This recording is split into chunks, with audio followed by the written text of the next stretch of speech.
आज मेरा घर टूटा है, कल तेरा घमंड टूटेगा।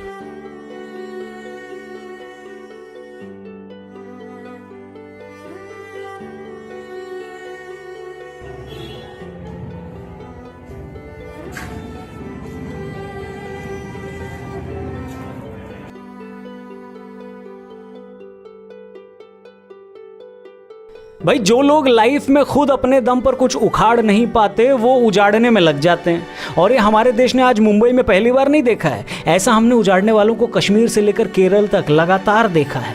नमस्कार, मैं हूं रौनक और ये है फन तंत्र। महाराष्ट्र में देश की 9% आबादी बसती है, लेकिन कोरोना से होने वाली 37% मौतें अकेले महाराष्ट्र में हुई हैं। लेकिन सरकार की सबसे बड़ी प्रायोरिटी क्या है? कंगना का घर तोड़ना। लेकिन खबरदार अगर आपने वहां की सरकार पर सवाल उठाया तो, क्योंकि शूरवीर परम प्रतापी नौटी नेता गुस्से में आ गए तो आपका भी घर तोड़कर अपनी कुंठा मिटा सकते हैं। सबसे पहले तो हम एकदम क्लियर कर दें कि अगर कंगना का ऑफिस इलीगल कंस्ट्रक्शन में आता है तो कार्रवाई बनती है, लेकिन जब ऑफिस बनने के 8 महीने बाद बीएमसी जागे और कोर्ट के निर्देशों से आगे जाकर आनन फानन में मुस्तैदी से बुलडोजर चलाए तो सवाल तो उठेंगे ही। और 2014 में हमारा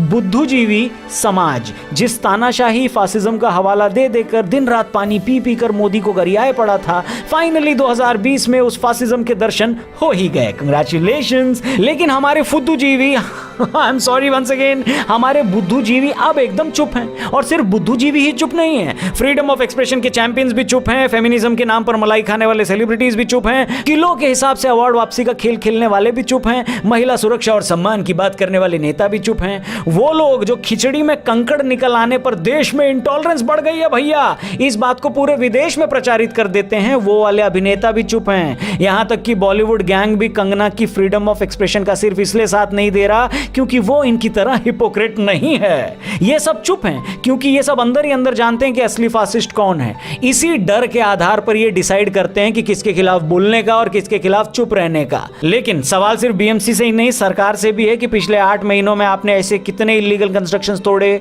वो भी लॉकडाउन में। क्या सिर्फ आपको कंगना का ऑफिस ही मिला था क्या जो इलीगली बनाया गया था? सवाल राहुल गांधी और बहन प्रियंका गांधी जी से भी है कि कहां हो दीदी और भैया, क्या हुआ अब FOE का? क्या आप कंगना के लिए सिर्फ इसलिए आवाज नहीं उठाएंगे क्योंकि वो आपकी फैन नहीं है? सवाल बीजेपी पर भी उठेंगे कि सत्ता का, हेलो, आप सत्ता का ऐसा उपयोग कब सीखोगे भाई? कब तक लोगों को सिर्फ इस बात की सजा मिलेगी क्योंकि वो आपके सपोर्टर भी थे, खासकर केरल और बंगाल में? लेकिन एक सेकंड, एक्सक्यूज मी, हम यहां कोई फोटो नहीं लगाएंगे वरना हमारा यूट्यूब भी इंटॉलरेंट हो जाएगा।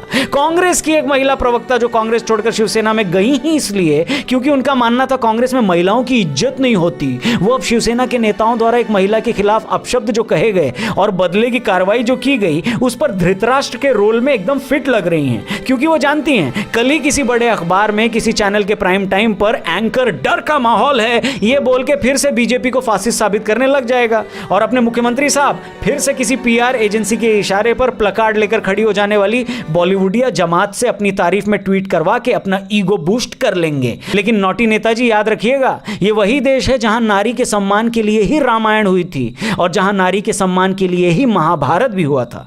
और अब तो कंगना ने भी कह दिया है कि आज मेरा घर टूटा है, कल तेरा घमंड टूटेगा।